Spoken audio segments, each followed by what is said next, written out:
Alors je voulais commencer par une anecdote qui s'est produite lors de la soirée de préparation de cette soirée. Il y a quelques semaines, on s'est retrouvés avec Gérard Zizek et ses élèves ici. Vous n'étiez pas là, Cédric Villani. On s'est dit, bon, qu'est-ce qu'on va faire? Quelle question on va poser à Villani? Quel scénario, quelle scénographie on peut bien inventer? Quel texte on peut apporter? Et chacun y est allé avec ses idées. Gérard Zizek a proposé des textes.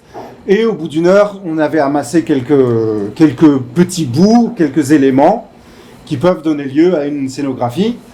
Et il y a quelqu'un, je ne sais plus qui, à la fin de la soirée, a sorti son iPhone et a dit, voilà, moi j'ai demandé à Claude, l'IA, de synthétiser tout ce qui vient d'être dit, et voilà ce qu'il propose.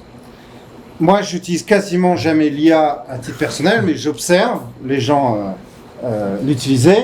Et donc, il me l'a montré, et c'était absolument parfait, et très impressionnant. Il y avait 4 scénarios possibles, avec des pistes comme ci, des pistes comme ça, et puis si Villani dit ça, c'est-à-dire que cet élève a dit, il y aura Villani, il y aura Zizek, c'est Torah et IA, il y aura Onigman de Academ, quel tchakchouka on peut faire à partir de ça? Et à ce moment-là, j'ai éprouvé plusieurs sentiments successifs, qui m'ont interpellé. En l'espace d'une fraction de seconde, j'ai ressenti d'abord de la stupéfaction, parce que c'était absolument parfait. Ensuite, j'étais un peu jaloux, parce que c'est la première fois que j'ai vraiment ressenti dans ma chair que je pouvais être remplacé. Et je vais emprunter aucun des 4 scénarios qui a été proposé par Claude. Ouais. Je pense qu'on va en parler ce soir, parce que, et précisément, c'était parfait. Donc j'ai vite fermé, j'ai pas regardé. Et chercher une solution un peu imparfaite. Voilà, et je me suis dit, laissons la place à l'imprévu et à l'aléatoire, et justement, ça va être l'objet de la discussion ce soir, et même à l'erreur, ou au flottement. Après, j'ai ressenti une sorte de dégoût, ça m'appartient un peu, je saurais pas exactement expliquer, mais la somme de tout ça, c'est que j'ai ressenti un trouble profond. Et je crois que ça, c'est quelque chose qui nous réunit tous par rapport à ce qui est en train de se passer là depuis quelques années avec ChatGPT et tout. On est troublés. C'est-à-dire que c'est la confrontation de cette admiration, c'est incroyable, et en même temps c'est un peu effrayant. Et chacun à son niveau, chacun dans son domaine, on sent qu'il se passe quelque chose de très très grand, comme une grande vague qui arrive, on ne sait pas si ça va nous bouffer, si ça va nous aider, un peu des deux, et je crois que c'est un peu le sujet de ce soir, de voir quels mots on peut mettre sur ce trouble. Un dernier mot sur cette rencontre entre ces deux personnalités. Je me suis dit finalement, quel rapport entre les deux, Villani, Zizek, et j'ai pensé à 2 choses. C'est que le talmudiste est un des plus grands mathématiciens de notre temps. Finalement, qu'est-ce qui les réunit? C'est que les deux ferraillent avec l'infini. C'est-à-dire quiconque a déjà goûté à l'étude du Talmud sait qu'il y a un moment donné où on tombe dans quelque chose duquel on pourrait ne jamais sortir en fait, et j'y connais rien en mathématiques, mais je me dis que c'est un peu la même chose. Il y a une sorte de vertige comme ça. Et la deuxième chose, plus triviale mais non moins importante, qui me semble, c'est que tous les deux ont le souci d'incarner, de faire descendre ce savoir, aussi infini soit-il, dans la cité. Cédric Villani, à part d'être médaille Fields et un très grand savant, c'est aussi un ancien député, un conseiller municipal, c'est quelqu'un qui a le souci d'incarner en fait ce savoir. Et Gérard Zizek, par la yeshiva, Kamouvan, c'est évident qu'il y a ce souci de faire descendre cette Torah et ce savoir si bas. Voilà, pour les présentations. On va prendre 1h15 à peu près pour l'échange entre Cédric Villani et le Rav Zizek. Après, il y aura un temps de questions. On va commencer par un mot de situation, l'un comme l'autre. Je vais commencer par vous, Cédric Villani. Le monde juif, c'est pas exactement votre terrain habituel.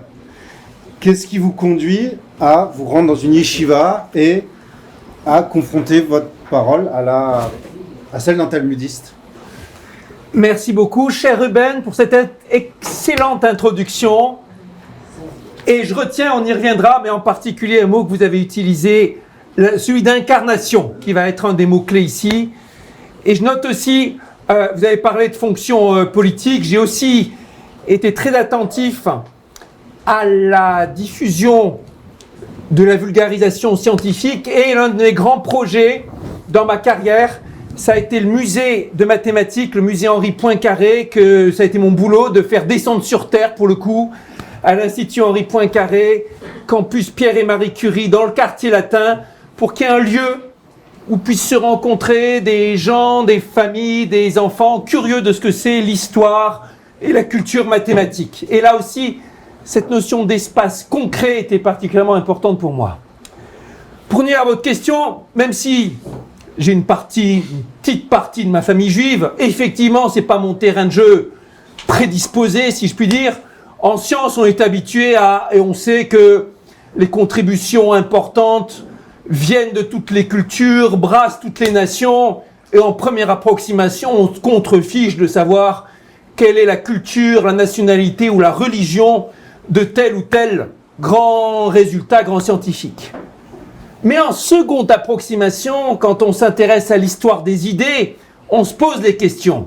De quelle culture, d'où ça vient, et on comprend à quel point le brassage des cultures et des idées ne fait pas abstraction, la science ne fait pas abstraction des cultures et des nationalités, des foyers.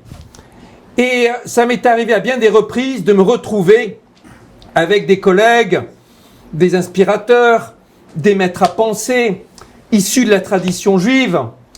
Et d'ailleurs, comme vous l'avez fait remarquer, je crois, lors de notre première rencontre, vous avez cité un dialogue dans lequel j'étais récemment avec un animateur radio qui me demandait de citer tel ou tel mathématicien inspirant, et j'ai dit plutôt que de citer un grand mathématicien disparu comme ceux sur lesquels j'ai fait ma thèse, Boltzmann, Landau, j'ai cité un mathématicien vivant, Joël Lebovitz. J'ai fait son séminaire il n'y a pas longtemps. Joël est un ami de très longue date et c'est la légende vivante un peu de la physique statistique. J'ai fait ma thèse en physique statistique et à bien des reprises, ma carrière a croisé la sienne. Parfois, s'est occupé de me soutenir. Et Joël a plusieurs particularités, comme celle qu'il a l'animateur du plus ancien séminaire de physique statistique dans le monde. C'est simple. Joël a 95 ans et c'est toujours lui qui anime le séminaire. 96 maintenant, j'ai vérifié. C'est toujours lui qui anime le séminaire. Dernier séminaire en ligne, c'était lui qui posait la majorité des questions.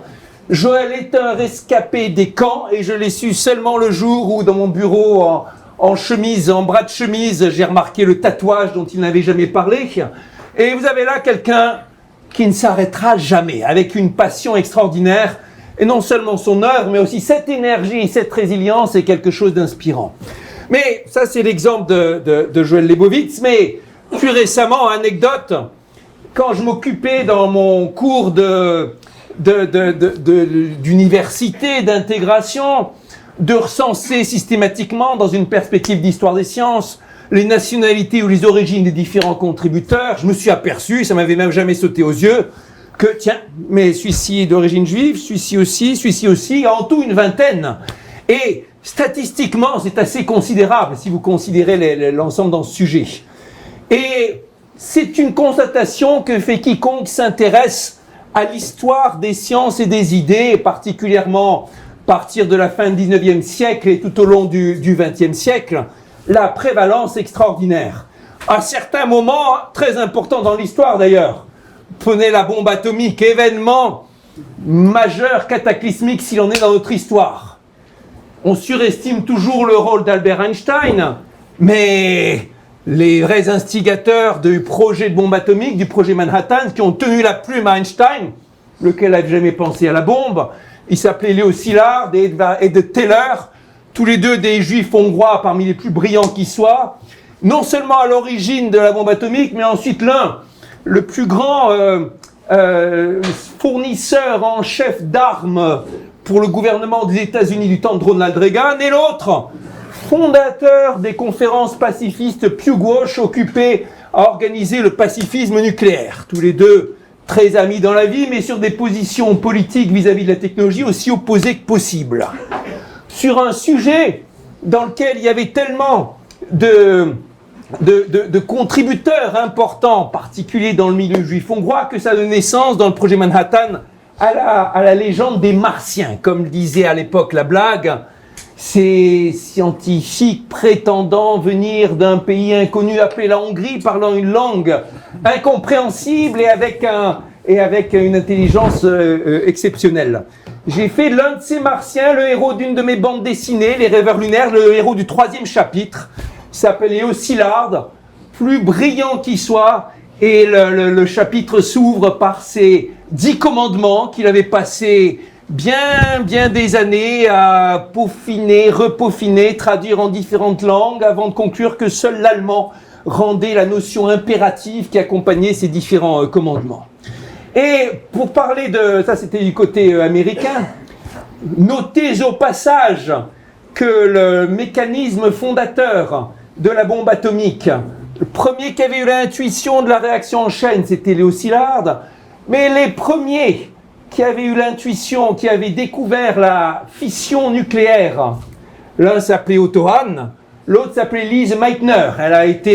Elle n'a pas eu accès au prix Nobel en particulier parce que son statut juif, même autrichienne, rendait impossible le fait qu'elle publie l'article au même niveau que ses collaborateurs et ainsi de suite, mais elle était dans la boucle.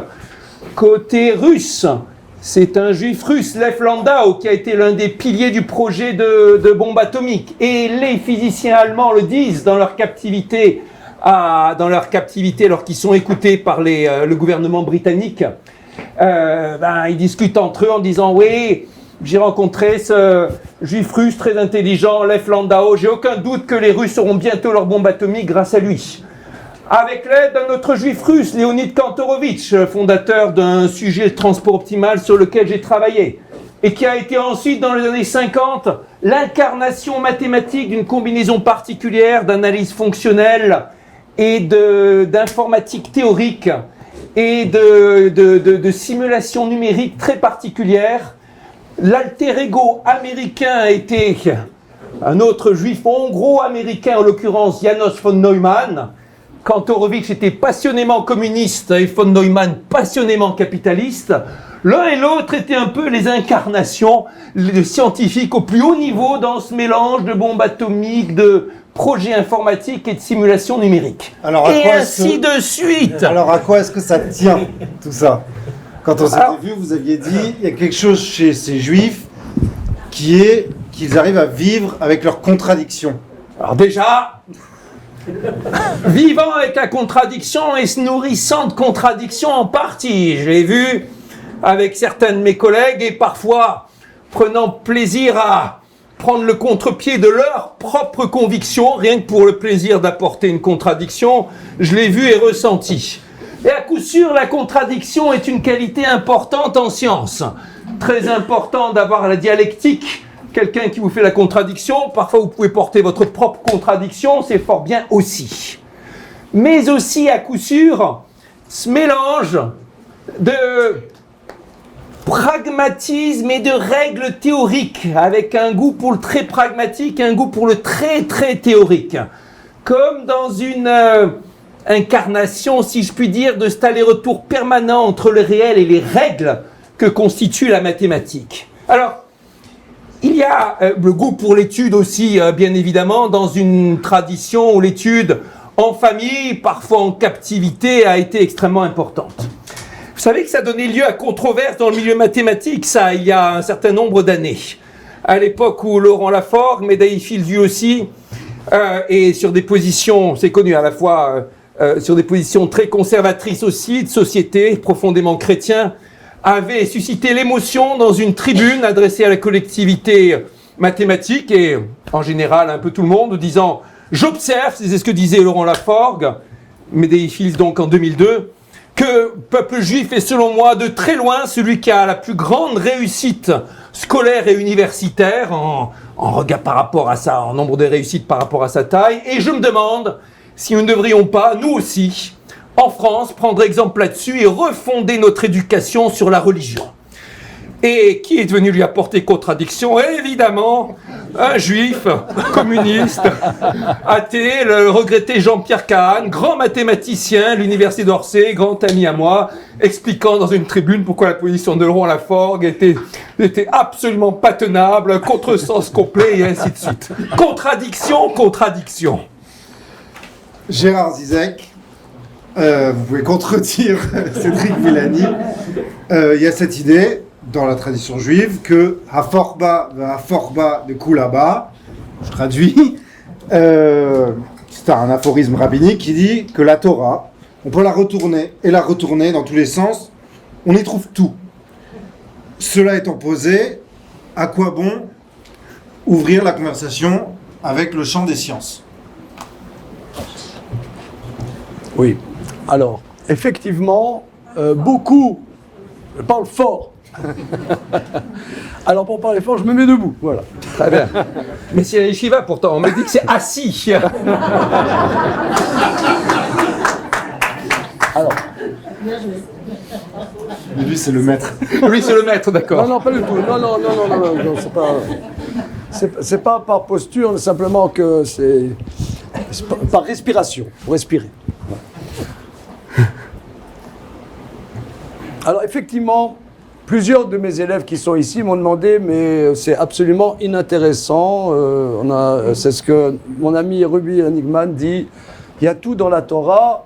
À quoi ça sert de s'intéresser à des champs hors textuel, hors tradition, hors de la tradition juive stricto sensu. Alors, il me semble que nous ici on étudie beaucoup des commentaires du Maharal de Prague, et il y a un texte, une Mishnah, dans le second chapitre du Pirkei Avot, des Maximes des Pères, qui dit Marbe Torah, Marbe Chaim, Marbe Yeshiva, Marbe Chochma. Celui qui multiplie l'étude de la Torah, il multiplie la vie, et celui qui multiplie la concentration, on pourrait dire, la méditation, il multiplie la connaissance. Donc on voit ici qu'il y a deux dimensions. Il y a la dimension de Torah, la tradition stricto sensu, et une deuxième dimension qui s'appelle Chochma, qui s'appelle la connaissance. Alors c'est vrai qu'on pourrait dire, il y a tout dans la Torah, et j'en suis convaincu. Mais, comme je reprends ce que dit Cédric,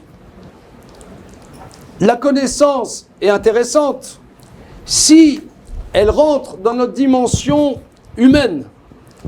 Pas seulement humaine, oh vous frères humains, non, c'est pas un discours, mais humaine en tant que chacun d'entre nous, avec chacun son expérience.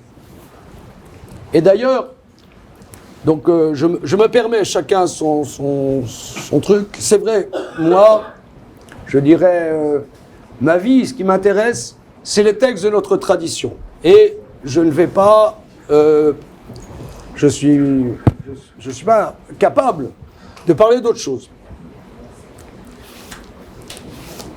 J'ai parlé avec quelqu'un de mes élèves sur ce sujet, mais je le reprends pour ceux avec qui je ne l'ai pas pris. Il y a aussi un enseignement qui s'appelle une Mishnah dans le traité Baba Metzia qui dit la chose suivante. Mon père perd un objet et mon maître perd un objet. Je ne peux, moi, je veux aider mon père, je veux aider mon maître en Torah. Mais je ne peux pas sauver les deux objets. Donc il faut trancher. Ça, c'est un point central. C'est les décisions. Comment décider? Point central de la connaissance. Notre vie est pétrie de choix. Comment décider face aux multiples possibilités qui se présentent à nous? Et nous ne sommes pas l'âne de Buridan, nous sommes des êtres humains. Nous devons vivre. Donc comment trancher dans l'incertitude? Ça, c'est une question fondamentale de la vie de tout homme, de tout être humain, et particulièrement du talmudiste. Donc il y a l'objet perdu de mon père, il y a l'objet perdu de mon maître. Donc c'est un choix assez dramatique. Le Talmud dit, l'objet perdu de mon maître prime. L'objet perdu de mon maître prime parce que mon père m'a amené à la vie ici, m'a amené à la vie, et mon maître qui m'enseigne la chorma, qui m'enseigne la connaissance, m'amène à la vie du monde futur. Donc ici, on nous dit, le père, ou la maman, m'amène à la vie dans ce monde-ci, et mon maître qui m'enseigne la connaissance, la chorma, m'amène à la vie du monde futur.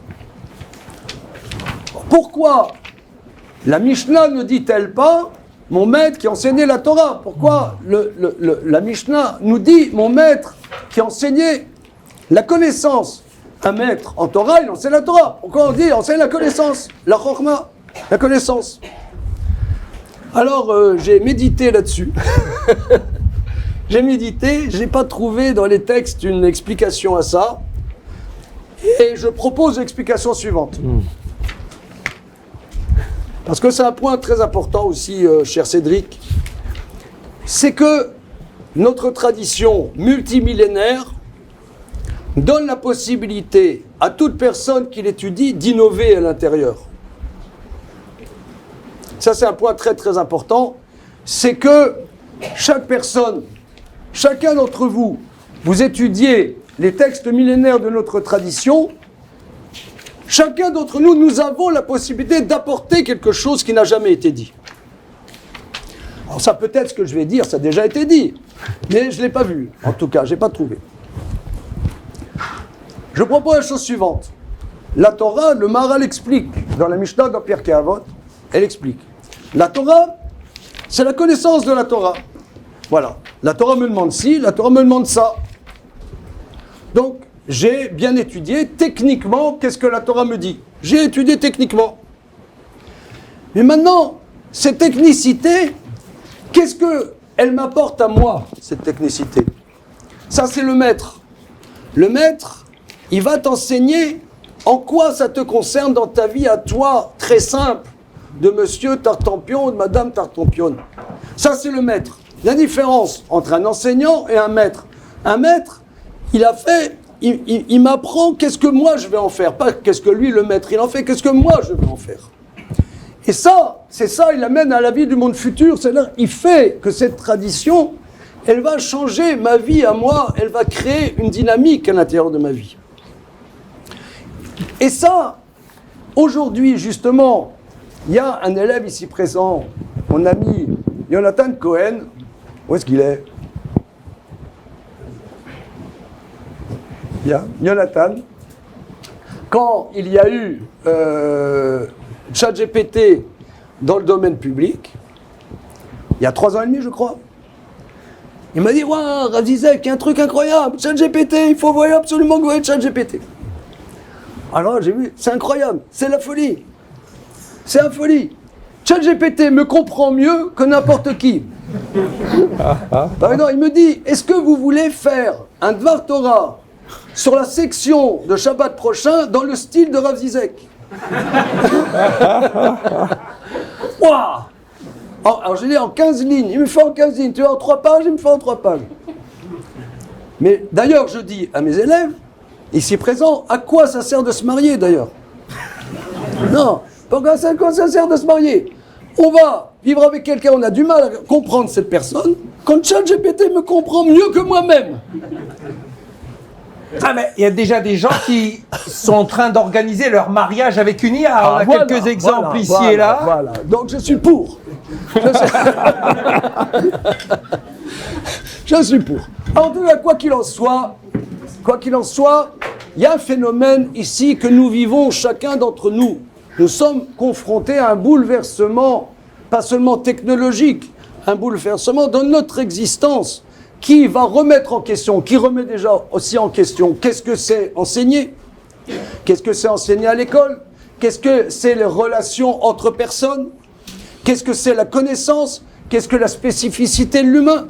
Etc., etc. Donc, ces questions, ce n'est pas des questions de Torah, c'est des questions humaines.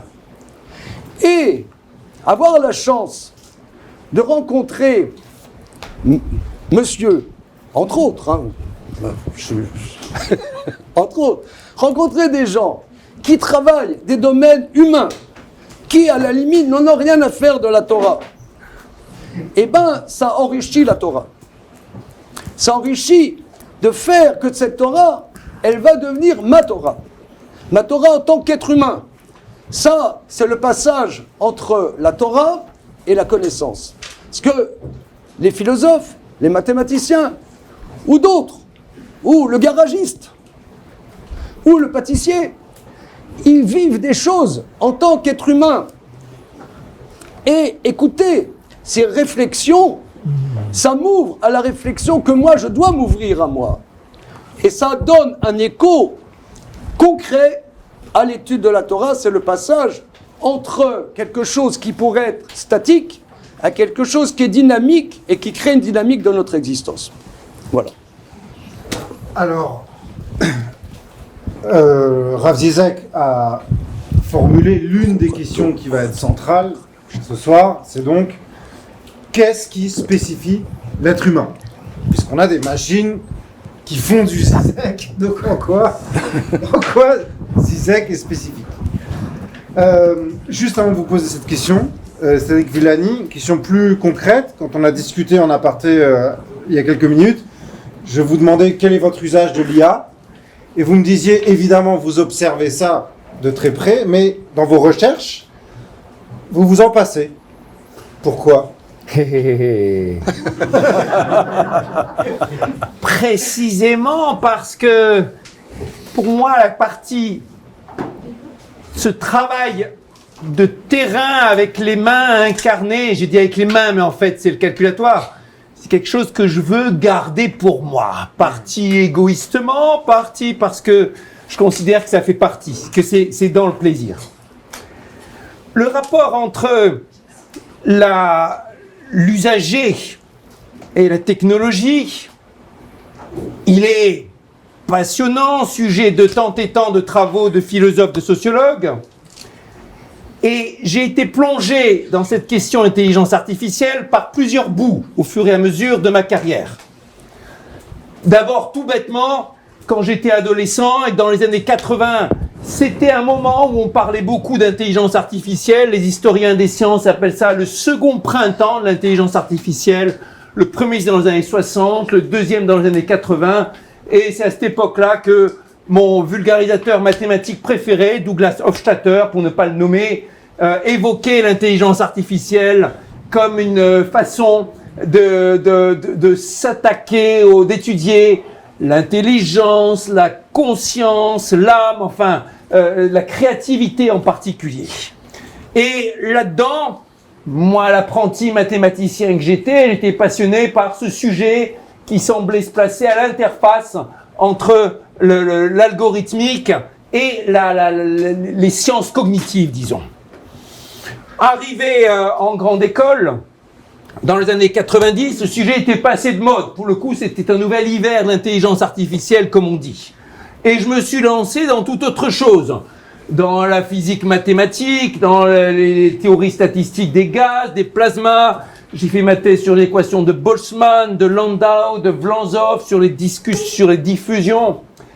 Et ça semblait être très éloigné de l'intelligence artificielle, mais l'intelligence artificielle est venue s'inviter à moi par un deuxième canal que je n'avais pas anticipé, qui a été, au fur et à mesure que je faisais de la vulgarisation, la montée de plus en plus importante de ce sujet. Dans les années 2000, ça a recommencé à monter.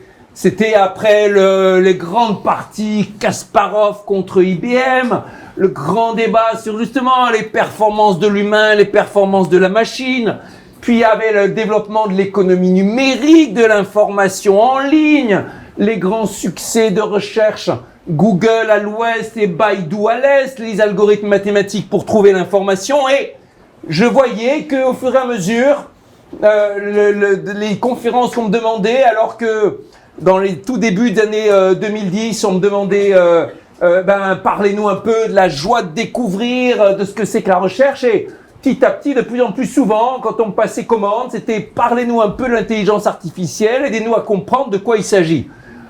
Encore plus à partir de 2012, quand sont arrivés les algorithmes de réseaux de neurones très performants qui ont boosté le sujet. Deuxième voie donc, en tant que vulgarisateur, on me demande de faire des exposés pour aider à comprendre les ressorts. Troisième voie, c'est quand mes recherches dans lesquelles j'étais habitué moi, donc je vous parlais de diffusion, il y avait aussi un sujet qui s'appelait le transport optimal de mesures dans lequel j'ai travaillé, et voilà pas que je découvre que ce sont des techniques qui maintenant sont aussi utilisées par les spécialistes d'intelligence artificielle. On était dans le milieu des années 2010 et je rencontre l'un des grands noms de l'IA, Yoshua Bengio, l'un des très très grands qui a reçu le prix Turing. Et quand je commence à me présenter, à l'époque j'étais missionné par le gouvernement sur l'intelligence artificielle, et il me dit t'as pas besoin de te présenter, on a lu ton bouquin en groupe de travail sur transport optimal, on est persuadé qu'il y a quelque chose à en tirer pour l'intelligence artificielle. J'aurais jamais eu idée, mais le sujet très très plein d'incarnations avec ses multiples avatars arrivait à vampiriser tout un paquet d'idées qui n'avaient pas du tout été conçues pour ça. Troisième voie. Et la quatrième voie, c'était la voie politique, bien sûr. Comme au Parlement, j'étais un peu mathématicien vedette de service, la victime toute désignée, expiatoire pour un rapport sur la stratégie de l'intelligence artificielle nationale. Et donc, je me suis mis à manger de l'IA au sens politique du terme, matin, midi et soir, pendant 6 mois, et puis à travers des centaines de tables rondes. Et le sujet est venu s'inviter donc de bien des façons. Et c'est seulement très très récemment qu'il est arrivé par une cinquième voie, qui est celui de l'intelligence artificielle au service de la pratique de la recherche mathématique. Il y a encore quelques années, c'était un sujet qui semblait de la science-fiction. Il y a 2 ans à peu près, ça s'est mis à frémir de façon importante. L'an dernier, des mathématiciens vedettes comme Terry Tao ou Tim Gowers ont pris des positions très fortes sur le développement de l'IA au service des mathématiciens. Cette année, des conjectures du grand mathématicien Paul Erdős ont été démontrées à coups d'IA, et j'ai pu voir mes collègues, certains passer des heures et des heures et des heures par jour en dialogue avec leur Codex ou un équivalent du côté de Claude, en tout cas des logiciels de OpenAI ou de Anthropic, pour les aider à améliorer leurs preuves, leur interroger la littérature, reformuler, faire les basses besognes qu'un mandarin peu scrupuleux aurait demandé à ses étudiants de faire à sa place. Tiens, vas-y, réécris-moi la section 3, simplifie, prépare-moi les slides pour mon exposé. Tout ça, l'IA maintenant le fait. Et la position que j'ai prise dans un domaine, c'est autant je suis partant pour continuer en tant que politique, en tant qu'observateur de ce sujet, autant dans ma pratique mathématique, je tiens à garder le plein contrôle de mes outils et à travailler entièrement sur ma principale ressource là-dedans, qui est mon habitude cognitive, y compris dans les calculs fastidieux dont je suis persuadé qu'ils contiennent du savoir-faire et partant de l'intelligence qui est là-dedans. Et m'insérant, prenant position dans ce grand débat habituel, est-ce que la technologie nous donne plus de moyens ou est-ce qu'elle nous en enlève en nous enlevant l'habitude, le travail? Un très vieux débat qui remonte au moins à Socrate face à l'écriture et argumentant l'écriture nous fera perdre des capacités de mémoire, des capacités d'à-propos dans la conversation, des capacités d'appropriation par soi-même, parce que tout ce qu'on découvre par soi-même, on le sait mieux que ce qu'on lit dans les livres. Des critiques qui sont vraies, mais qui n'ont pas empêché, bien sûr, l'écriture de prendre un envol extraordinaire. Et de la même façon, je dirais, sans avoir la prétention de me comparer à Socrate, dans ce débat sur la technique, en tant que mathématicien, j'ai pris le parti de quelqu'un qui préfère continuer à travailler à l'ancienne.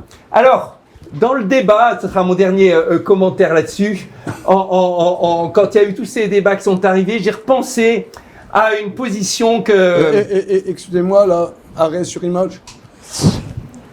Mais là, vous expliquez pas vraiment pourquoi vous n'utilisez pas cet outil au lieu de passer effectivement un temps fou à des calculs très complexes, vous les avez beaucoup plus facilement. Vous dites, je l'entends très bien, deux choses. Vous dites que les petits détails sont significatifs. Donc c'est vrai, on peut demander à des sous-fifres de le faire, comme ça a été fait, comme vous a dit les mandarins. Mais quelque part, on perd les petits détails. Ça c'est un. Et deuxièmement, il y a le plaisir. Il y a le plaisir. Mais d'un autre côté, ça aide énormément. Alors, pourquoi faire un choix radical ? On pourrait faire un choix mitigé. On pourrait. Il y a bien des sujets sur lesquels je suis nuancé et certains sur lesquels j'aime bien une dose de radicalité. Et il faut bien que quelque part, dans la palette des comportements, certains prennent le rôle de l'enthousiaste et certains au contraire, le grognon qui va bouder et tenir la position radicale. Alors c'est drôle parce que quand je vous entends parler, moi j'entends des résonances très fortes avec des choses qui sont familières dans le monde de l'étude de la Torah, le labeur de l'étude en tant que tel, pas pour arriver à un résultat, le plaisir aussi, la jouissance en fait de l'étude. Mais je reviens à ma question initiale, qu'est-ce qui est conservé comme spécifique à l'humain face à de telles machines? Souvent on dit que c'est le langage, vous avez dit ça parle déjà. Il y a l'humour, il y a la conscience. Qu'est-ce qui reste? Alors, avant de vous répondre, dernière petite anecdote, cette question en rapport avec technique, et à laquelle j'ai souvent pensé. À un moment, quand j'étais en intelligence, en train d'instruire ce débat sur l'intelligence artificielle pour mon rapport parlementaire et à toutes les auditions, et il y avait le moment où je recevais des représentants des cultes, évidemment, et on discutait intelligence artificielle, etc., etc. Et le grand rabbin Chaim Korsia, avec un peu de malice, nous avait dit « Mais nous, par rapport à la technologie, on a un avantage structurel. C'est qu'il y a un jour par semaine où on ne l'utilise pas. Ce qui nous empêche de devenir trop dépendants et nous donne une saine distance par rapport à l'objet. » Intéressante position, à la fois comprenant bien le débat et mettant à la fois radicale, puisqu'un jour par semaine il n'y en a pas, mais nuancée, puisque c'est seulement un jour par semaine. J'ai souvent repensé. Alors maintenant, on va venir à votre question sur la spécificité. Et là, je vais prendre une position, d'abord, une position à la fois radicale et tautologique, en disant la seule chose qui manque et qui manquera toujours à l'intelligence artificielle par rapport à l'humain, c'est précisément de n'être pas humain. Et j'insiste là-dessus. Même elle se met à parler comme Zizek, à avoir les mêmes mimiques que Zizek. Après, il y aura peut-être son hologramme qui prendra les mêmes choses, le même ton de voix, etc. À connaître le Maharal comme Zizek, à connaître toute la Torah, et qu'on a l'impression que c'est Zizek jusqu'au bout des ongles, ça sera juste pas Zizek. Pas un humain. Pas un certain humain avec sa filiation, qui est fils de tel et tel, qui a vécu à tel endroit, qui a eu telle et telle expérience, qui a telle émotion, qui a telle incarnation, qui est là où il est, utilisant le peu d'énergie qu'il a récupéré dans le glucose pris de ses aliments, le peu de matière qui lui a été transmis dans son existence biologique. Un projet humain incarné, soumis au cycle de la biologie et de la chimie. Non! Ce qui donne cette illusion, c'est un gigantesque projet éparpillé aux quatre coins de la Terre, dans lequel des millions de personnes ont contribué, même des centaines de millions de façon involontaire, parce que ça a aspiré toutes les données des utilisateurs, des usagers, avec des matériaux qui ont été extraits de mines sur différents continents, consommation énergétique phénoménale, travail de programmation de paquets de monde, bref. C'est un ensemble de formules mathématiques et de circuits et de rapports technologiques qui est le projet désincarner et aussi démultiplier, délocaliser. C'est quelque chose de nature complètement différente. Pas un être humain biologique qui s'inscrit dans une histoire et dans un peuple avec des relations avec d'autres individus. Et tout le travail d'une partie des marketeurs, des grandes entreprises qui tirent les ficelles derrière, consiste justement à entretenir cette illusion. Le simple mot intelligence artificielle participe de cette illusion. Le fait de dire c'est une intelligence artificielle et pas de l'informatique avancée et pas une formule mathématique sophistiquée, c'est histoire de nous rappeler, même inconsciemment, comme si c'était un nouvel être qui est là, qui discute avec nous, une autre intelligence que nous, qui vient prendre place dans le concert de la vie. Et cette grande confusion des genres, elle est très ancienne, on est facile à berner là-dessus, parce qu'on a tellement tendance à donner une âme à tel et tel objet, à un nounours pour nos enfants, à des robots quand on les voit. C'était le principe de la fameuse illusion du joueur d'échecs turc, l'automate de Maelzel, qui, au début du XIXe siècle, prétendait être un automate et en fait était un humain déguisé qui arpentait, faisait le tour des cours d'Europe, jouait contre tel et tel duc, contre Napoléon même et les uns et les autres. Et entretenir la confusion, ça faisait partie du buzz et des capitaux. Et aujourd'hui encore, la confusion est entretenue pour le buzz, pour les capitaux. Alors, c'est important de rappeler encore, ça a l'apparence, ça prend la parole d'un humain, mais ça n'est pas un humain, juste pas un de nos frères et sœurs. C'est le premier point, et je passerai au deuxième dans quelques instants, si vous le voulez bien, après avoir pris une petite respiration. Je retiens dans ce que vous dites que la machine n'a pas d'histoire.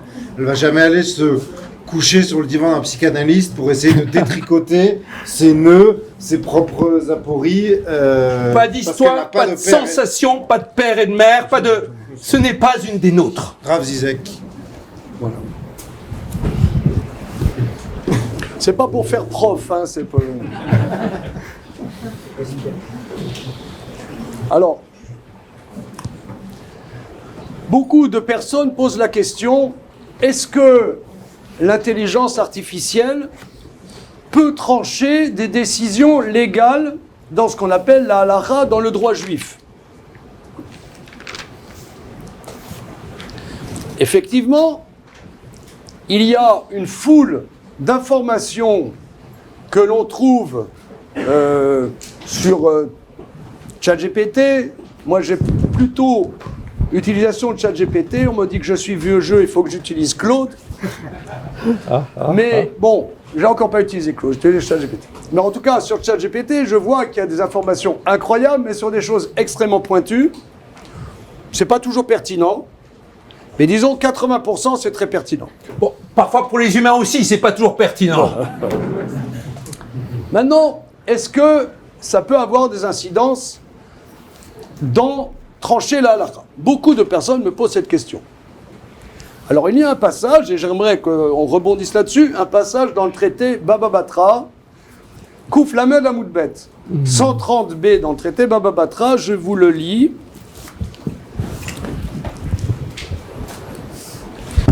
Et le Gaon de Vilna dans le Shulchan Aruch rapporte ce passage comme décision légale, c'est un impact légal.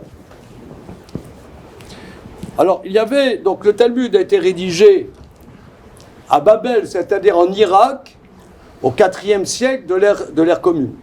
Alors, 4e siècle en Irak. Donc en Irak, entre parenthèses, on est gêné de ne pas avoir la clim. Mais je pense que le rédacteur du Talmud en Irak au IVe siècle n'avait pas la clim, ils ont quand même rédigé le Talmud. Bon. Qui sait, ils avaient un savoir-faire tellement surprenant. En tout cas, le Talmud dit comme ça. Rava était le grand maître de l'école de Babel, de Babylone, en Irak. Donc Rava, grand maître de son époque, il dit comme ça. Amarliou Rava, les Rav Papa, et les Ravuna Baré de Rav Yoshua. Rava dit à ses élèves, à Rav Papa, Ravuna Baré de Yoshua. Kate piska de dina didi le kamayru vechazitu bepircha. Quand une décision légale à moi arrive devant vous, c'est-à-dire il y a une lettre, décision légale de moi, de moi, voilà. Vechazitu bepircha, et vous trouvez une erreur. Vous trouvez une lettre d'une décision légale, ça veut dire il s'est trompé. Lo tikreu ad deatitu le kamay. Ne déchirez pas cette lettre avant d'être venu me voir. Si j'ai une explication sur ce que vous avez cru que c'était une erreur, je vous explique, peut-être c'est pas une erreur. Donc la déchirez pas tout de suite. Donc regardez d'abord, appréciez. S'il y a une lettre à moi, le grand maître, alors il y a le grand maître vénéré, Tartampion, Rav Bidul, le grand maître de la génération. S'il y a une décision à moi qui vient devant vous et que vous voyez, vous pensez que j'ai fait une erreur, ne la mettez pas tout de suite à la poubelle. Donc ça veut dire, ce serait légitime de la mettre à la poubelle. Mais non, ne la mettez pas tout de suite à la poubelle. Venez me voir, on va discuter. Si je vous explique qu'en vérité c'est pas une erreur, c'est bon. Vilo, et si vous me convainquez que c'est une erreur, Adranabi, je reviens. Errare ou manumest. J'ai pu me tromper, effectivement. Maintenant, après ma mort, comment ça va se passer? Si après ma mort, il y a une décision légale à moi qui vient devant vous, et que vous voyez qu'il y a une erreur. Alors, discuter, ça va être difficile.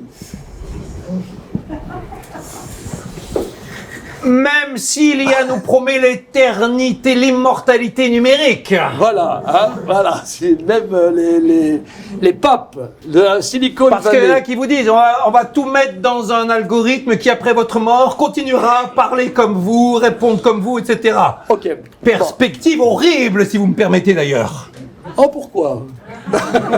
Parce que la mort est constitutive d'humanité. Très bien.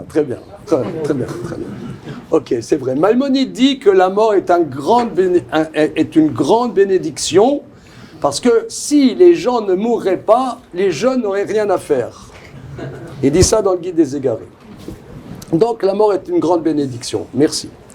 En tout cas, après ma mort, vous ne pourrez pas venir discuter avec moi. Alors comment faire? Et que vous voyez une décision légale, et vous voyez qu'a priori il y a une erreur. Alors comment faire? Al-Ramita, l'omikra tikreu, omigma nami lotigmeromine. Après ma mort, ne déchirez pas cette décision, mais par contre, n'appliquez pas cette décision. Ne l'appliquez pas. Pourquoi ne l'appliquez pas? Parce que pour vous, c'est erroné. Vous devez trancher selon ce que votre analyse arrive comme conclusion. Mais par contre, ne la déchirez pas, parce que peut-être plus tard, vous comprendrez que j'avais raison. Alors là, il y a un bug.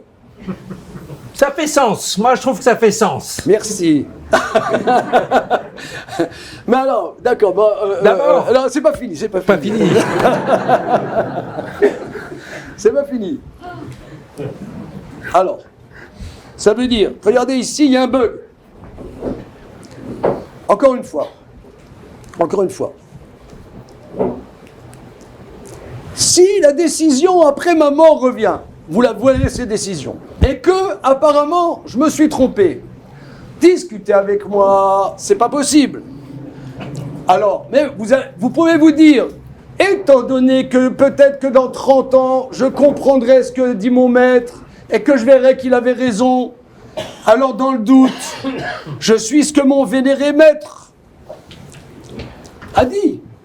Non, vous n'avez pas le droit.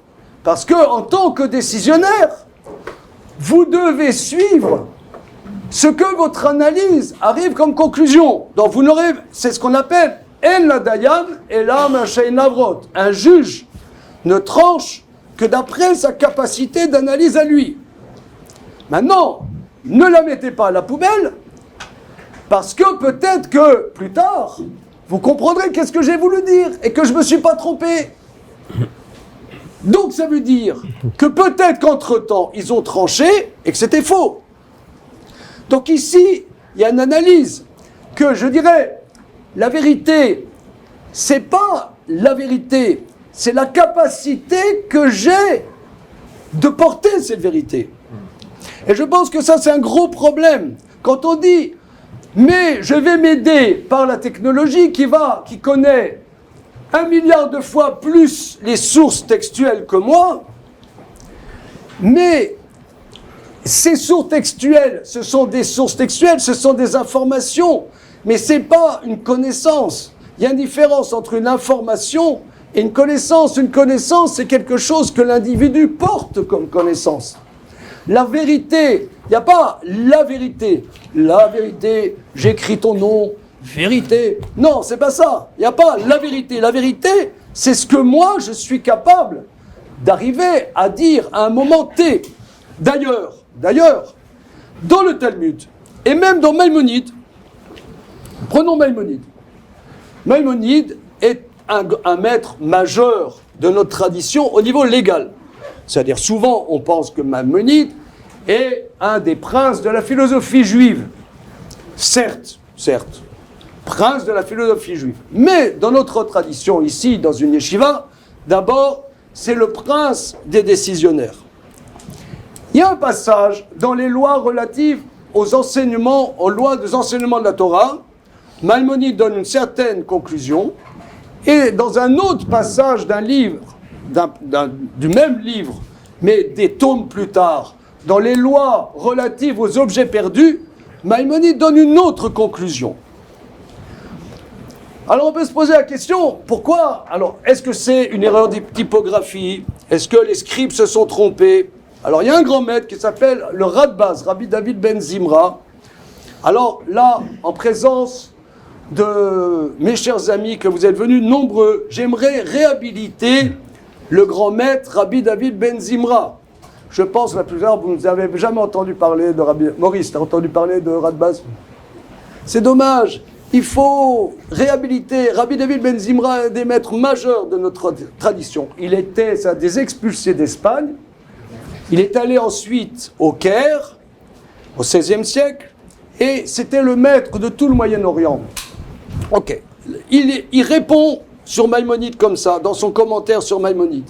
Il dit, quand Maïmonide, aux lois d'études de la Torah, il a donné cette conclusion, c'est la conclusion à ce moment-là.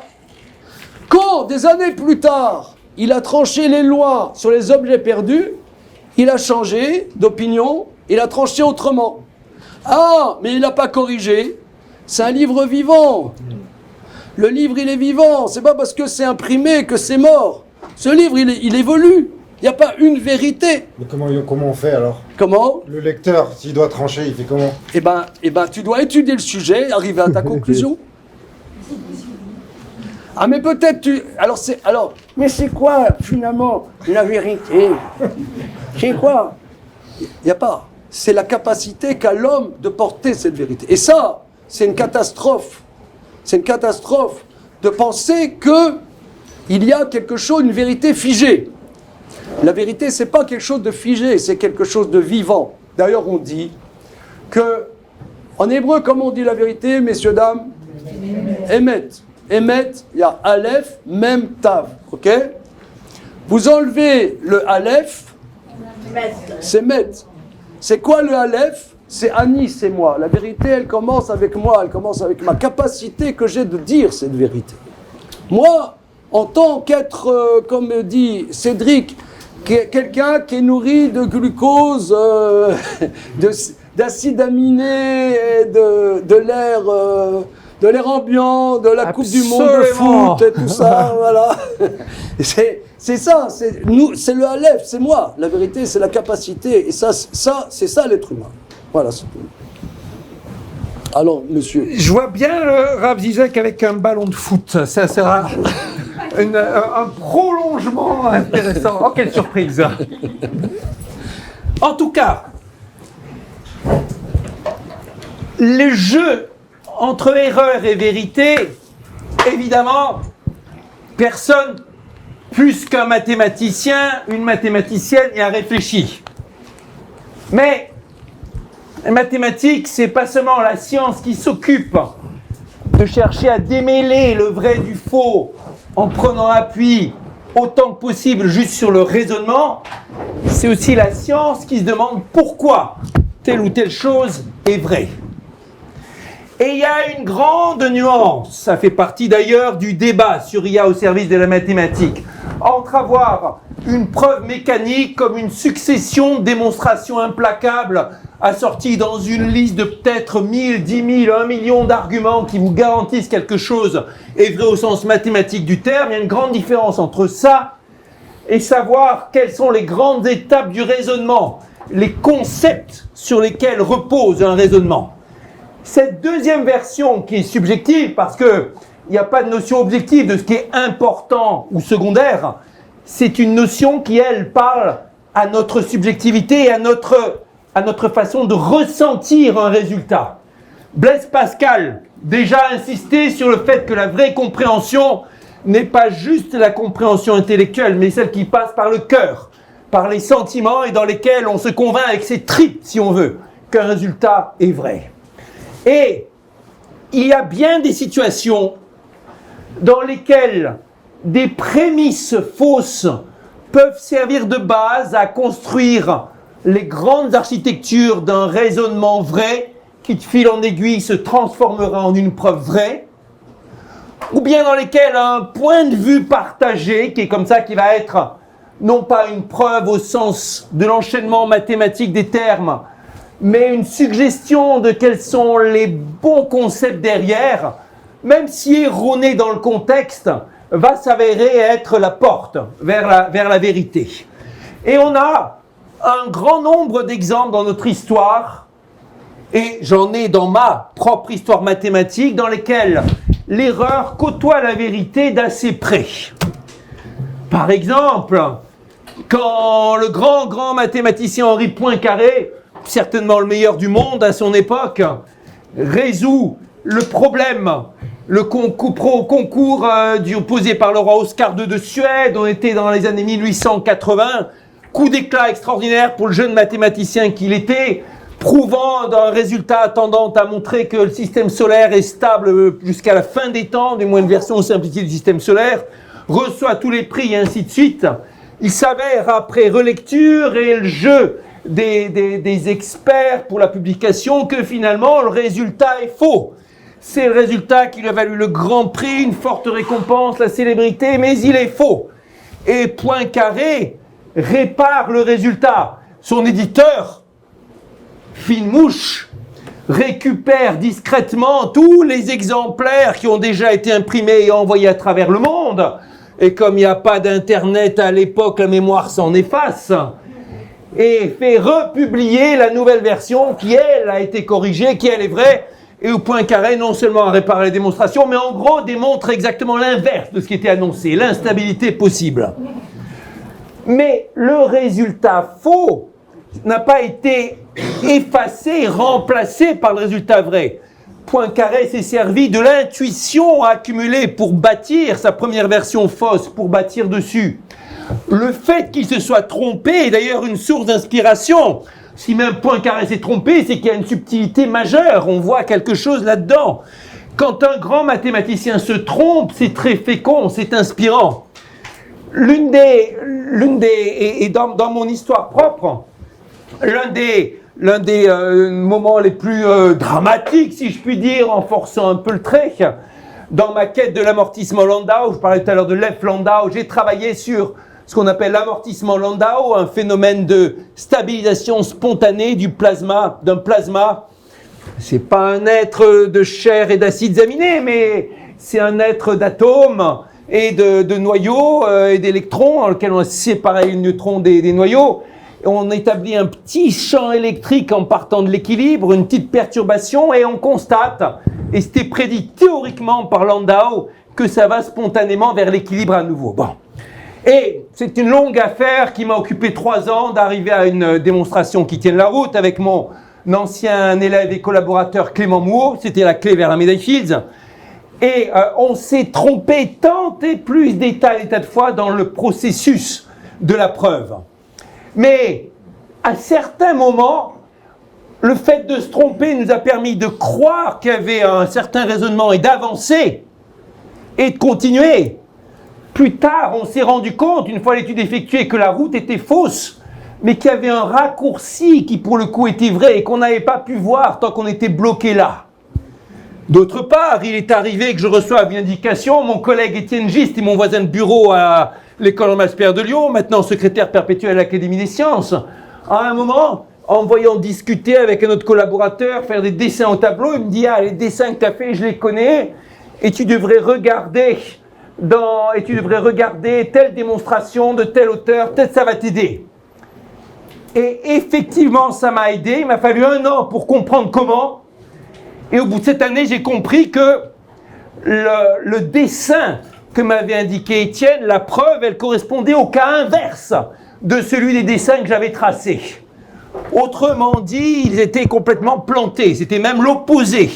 Mais finalement, c'était le bon raisonnement à la fin, par un tour du destin. Ça arrive bien des fois. Vous êtes mis sur la bonne voie par des faux arguments. Et de façon générale, quand on flirte avec la ligne entre le connu et l'inconnu, il est presque normal qu'on se trompe sans arrêt. On essaye, on prend des risques, on tâte la difficulté. Un coup on se plante, mais on est là sur un certain niveau de complexité jusqu'au moment où arrive la voie qui verra juste. Vous me direz, à la fin des fins, quand il y a eu tant d'erreurs, comment vous êtes sûr que votre résultat il est juste? J'en ai été sûr seulement quand quelqu'un d'autre a pu redémontrer ce résultat par une autre voie. Et je me suis dit, là voilà, après toutes les vérifications, il n'y a pas de meilleure vérification que celle de la redémonstration indépendante, qui vous permet de savoir qu'il y a plusieurs façons d'accéder au même résultat, et donc les probabilités qu'il y ait d'erreur d'un côté et de l'autre, elles deviennent négligeables. Et le dernier exemple que je vais prendre, citant un auteur qui n'est pas un mathématicien, mais un grand sociologue, philosophe et théologien de la technique, qui s'appelle Jacques Ellul.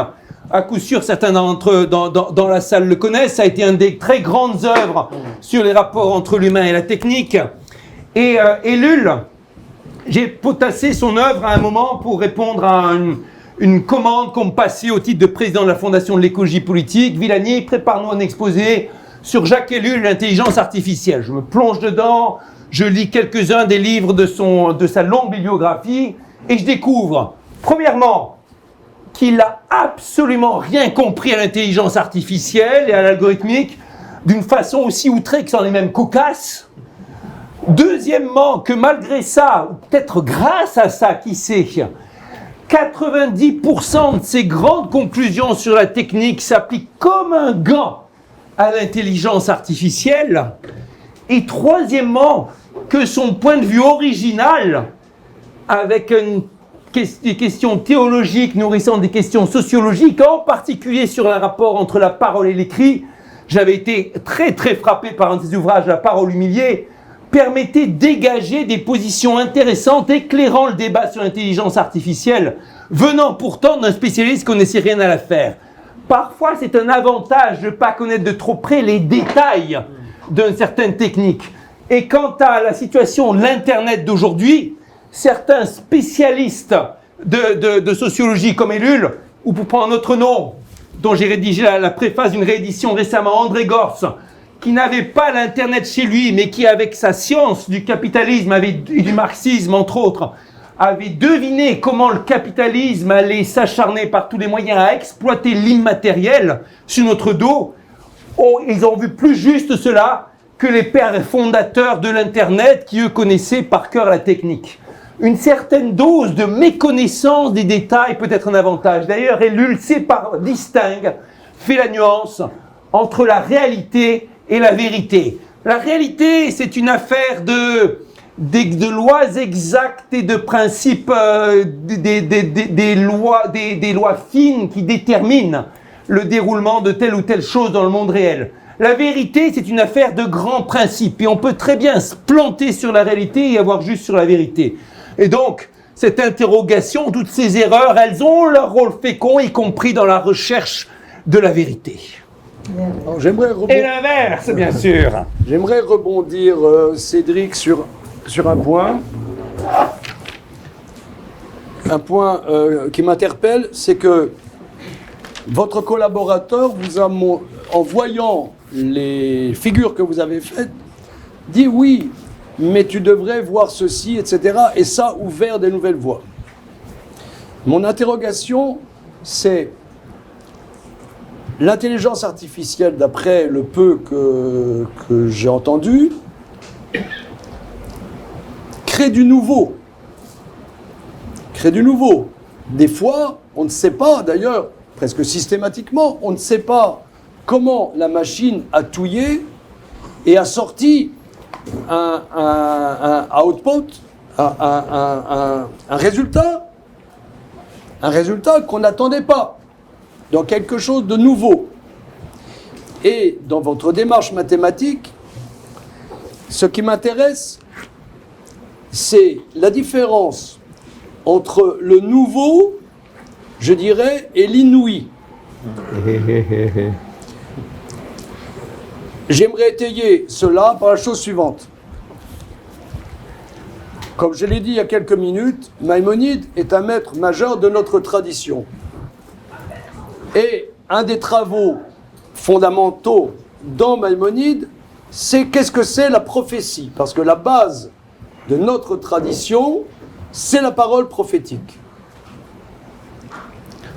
D'ailleurs, Maïmonide, un petit écrit qu'il a écrit entre l'âge de 23 ans et l'âge de 30 ans, qui s'appelle le traité des 8 chapitres, il dit qu'une des bases de ce que l'homme doit tendre, c'est le souffle prophétique. Alors, il donne des exemples, c'est quoi le souffle prophétique? Ce qu'on appelle Ruach HaKodesh. L'inspiration prophétique. Alors, je vais essayer de synthétiser en quelques phrases un grand chapitre, le 5e chapitre, que je vous encourage à étudier. Il a écrit en arabe, donc apprenons l'arabe pour lire Maïmonide dans le texte. D'ailleurs, quand des gens en Israël me disent « Mais monsieur Zizek, pourquoi vous écrivez vos livres en français ?» Je leur dis « C'est pas un problème. Il faut apprendre l'arabe pour comprendre Maïmonide, apprenez le français pour lire mes livres. » Bon. J'ai pas de problème, je suis pas... Bon, revenons à notre sujet.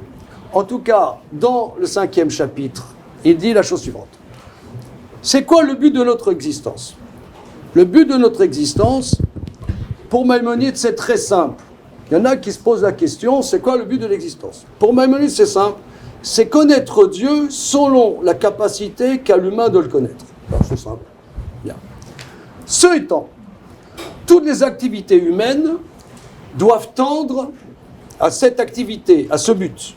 Par exemple, il dit, lorsque je mange pour être en bonne santé. Parce que si je ne suis pas en bonne santé, je ne suis pas disponible pour m'investir dans la connaissance de Dieu. Il dit aussi, alors là il dit, quelqu'un qui mange quelque chose qui est mauvais pour sa santé, il va dans le décor complètement parce qu'il sera malade et il ne sera pas disponible pour s'investir dans la connaissance de Dieu. Alors après, il passe toutes les activités humaines selon ce prisme. Il dit maintenant, par exemple, avoir des beaux habits. Est-ce que s'investir pour avoir des habits super classe, est-ce que ça participe de la connaissance de Dieu? Il dit non, tu perds du temps. Sauf les araignées. Les araignées, c'est spécial, il y a une dérogation. Et d'ailleurs, on sait bien que suite à Salomon, il faut ne pas les attaquer. Alors il dit c'est une perte de temps. Il dit par contre, par contre, il dit, si quelqu'un est investi dans la connaissance, c'est plus fatigant le travail intellectuel qu'un travail physique.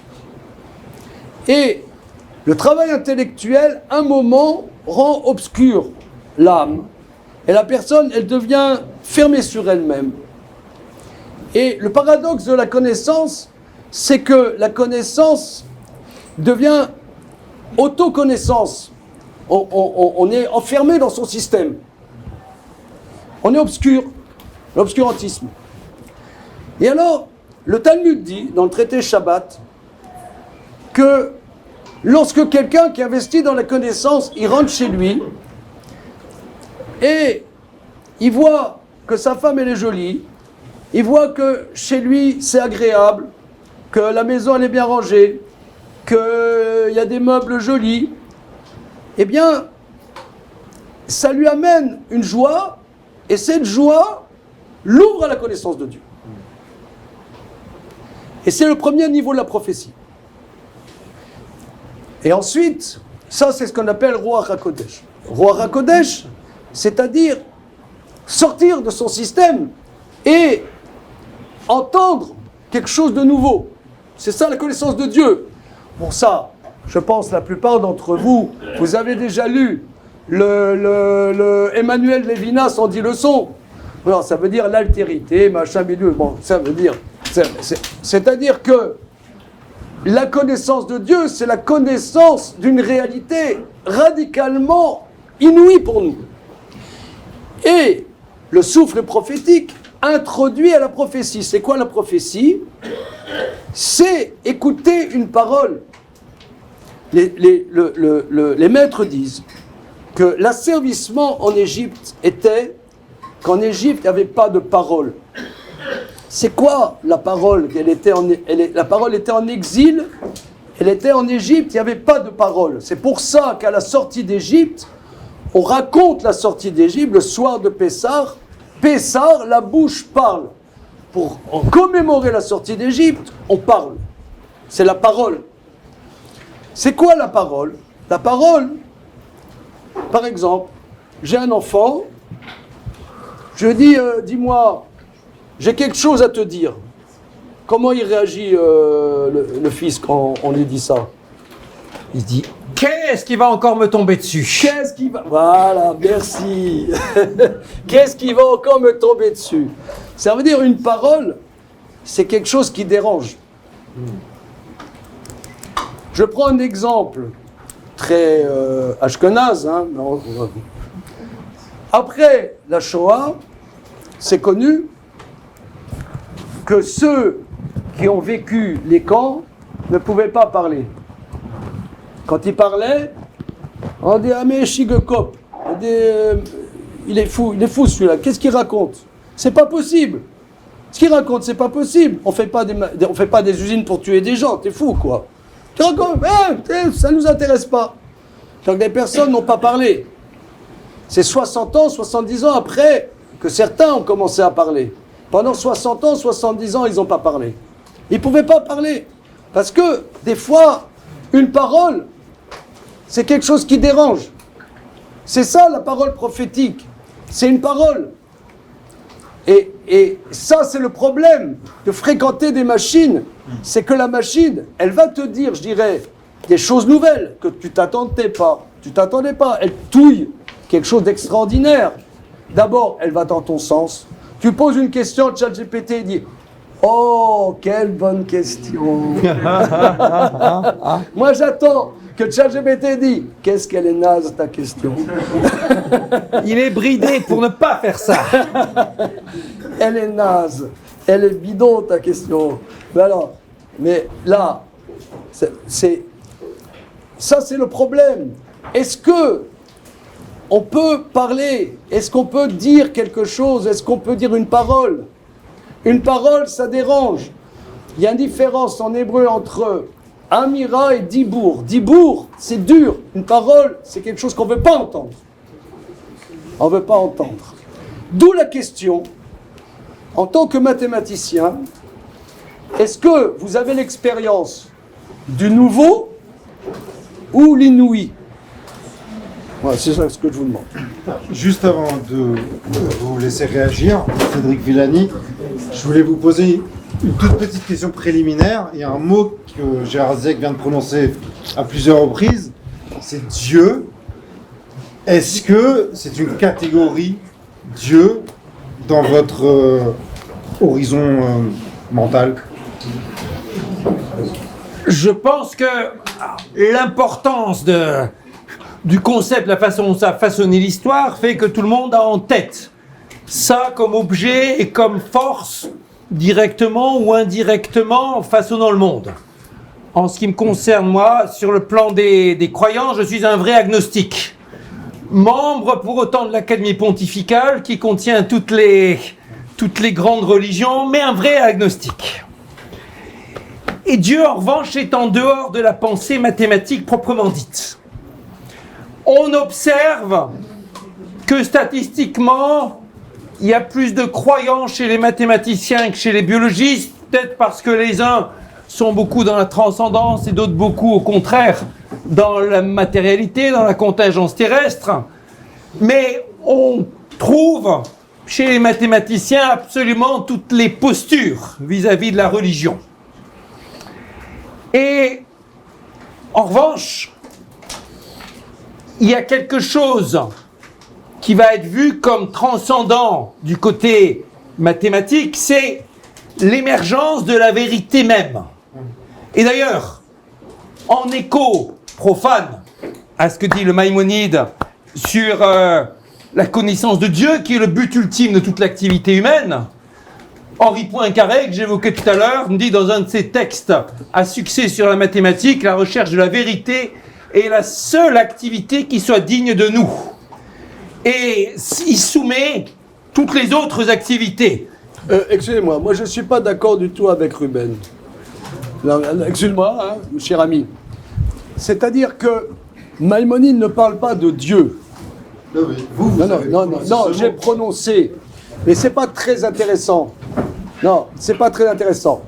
Ce qui est intéressant, c'est Dieu peut être un système, peut être une idéologie, peut être un blabla. C'est pas intéressant. Quelqu'un il dit je crois pas. C'est comme quelqu'un il est de gauche, il est de droite. Je sais pas. C'est une opinion. Comment ce mot résonne c'est une opinion. C'est strictement inintéressant. Mais excuse-moi. Mais par contre,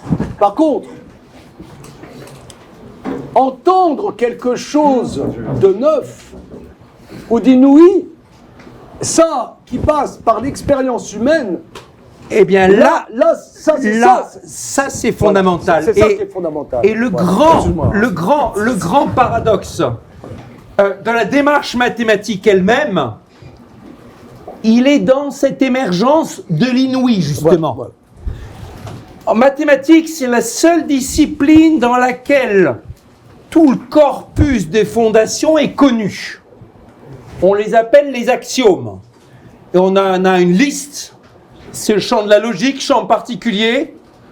Pour le coup, d'ailleurs, les esprits juifs se sont illustrés en logique peut-être plus que dans n'importe quelle autre sous-branche mathématique. Je pense à des gens comme Tarski, comme Solovey, comme Sheila et d'autres. Et dans cette sous-branche mathématique, on s'intéresse aux postulats de base et aux règles déductives qui permettent de passer de quelque chose qui est admis à une vérité démontrée. Bon. Dans toutes les autres sciences, on va interroger sans cesse le réel pour trouver de nouvelles lois de la physique, de nouvelles lois de la chimie, de nouvelles formes de vie, etc., etc. Ou de nouveaux effets dans la sociologie, ou de nouveaux comportements dans l'éthologie, ou ce que vous voulez. Alors qu'en mathématiques, on a la liste des fondations. On les appelle les axiomes de Zermelo-Fraenkel. Certains y rajoutent l'axiome du choix. Moi, je fais partie de la sous-secte qui n'utilise que l'axiome du choix dépendant. Mais en tout cas, il y a un corpus fini et stable de choses qui sont connues. Et tout ce qu'on fait ensuite, c'est juste combiner ce petit nombre d'axiomes connus avec des règles qui, elles aussi, sont connues. Alors, partant de là, on se dit, mais on n'arrivera jamais à quelque chose de nouveau. On part de règles connues et les transformations sont connues aussi. On tourne en rond. Et le grand paradoxe, c'est qu'on arrive à démontrer des choses inattendues et même incroyables. Inouïes, c'est le cas. Des choses qui semblent, quand on les voit, semblent tellement paradoxales que c'en est choquant. Ainsi, par exemple, de ce théorème dit de paradoxe de Banach-Tarski, qui vous montre alors, il y a une grande subtilité dans le fait que ça utilise l'axiome du choix. Mais l'axiome du choix, il n'a pas l'air si choquant que ça. Il vous dit tout simplement que si vous avez une collection d'ensembles non vides, eh ben, vous pouvez choisir un élément dans chacun de ces ensembles non vides. Pas une grande affaire, me direz-vous. Bon, en tout cas, avec cet axiome du choix, on démontre le théorème de Banach-Tarski. Je l'enseigne dans mes cours de licence. En tout cas, j'explique sur quoi il s'appuie. C'est pour les élèves avancés. Et vous prenez un solide, une boule. Il existe une façon de le découper en 5 morceaux, tel que chacun de ces morceaux, vous le prenez, vous le déplacez à un autre endroit, vous les recollez comme ça. Au début, vous aviez une boule, et à l'arrivée, vous avez 2 boules. Vous n'avez pas créé de matière, et pourtant, les morceaux, ils correspondaient à un volume de 1 mètre cube, et après, c'est 2 mètres cubes. Comment est-ce possible? Il y a quelque chose d'inouï, d'invraisemblable, d'incompréhensible. On s'est forcément trompé dans la démonstration? Non, on ne s'est pas trompé dans la démonstration. Mais derrière, il y a des subtilités extraordinaires dans cette question du choix. D'autres exemples.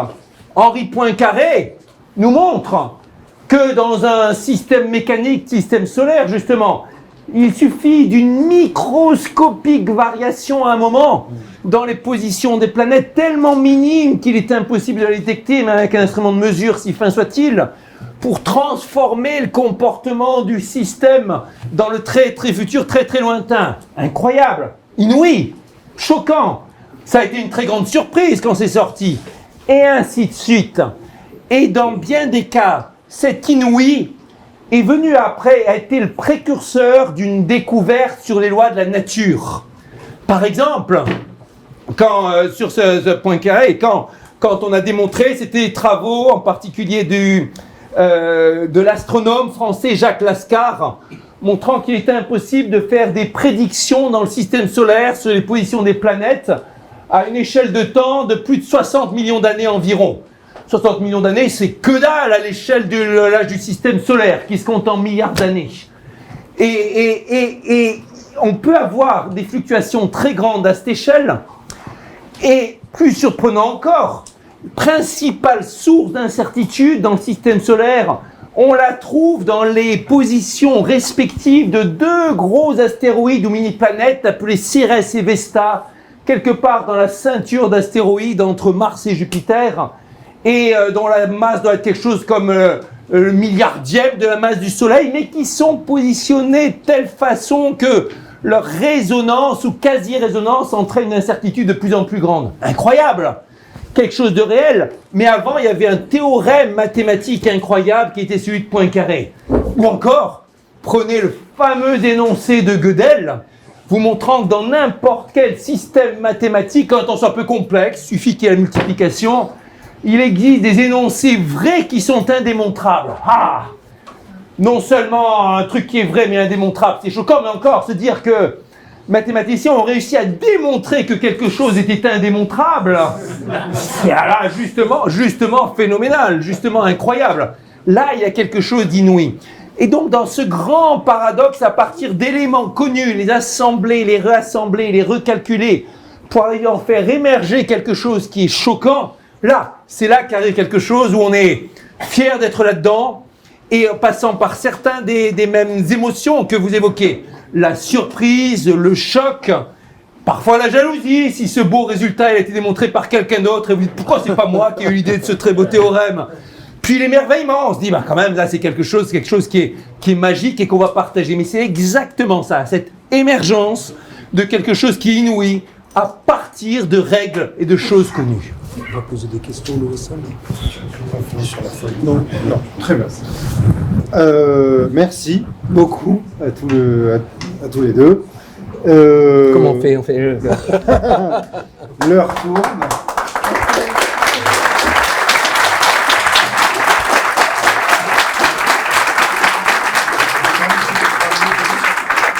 On va prendre 20 minutes, de questions de la salle, si vous voulez. Samuel. Il y en a une autre derrière. Fort. Bonjour. Lève-toi. En fait, j'ai une question, mais c'est vraiment une question d'IA et de maths, avec les démonstrateurs, donc les assistants de preuve plus les vérificateurs. On peut démontrer de nouvelles choses, comme vous avez dit, le problème d'Ardos quand on est démontré. Est-ce que vous pensez qu'il y a une limite aux démonstrations possibles?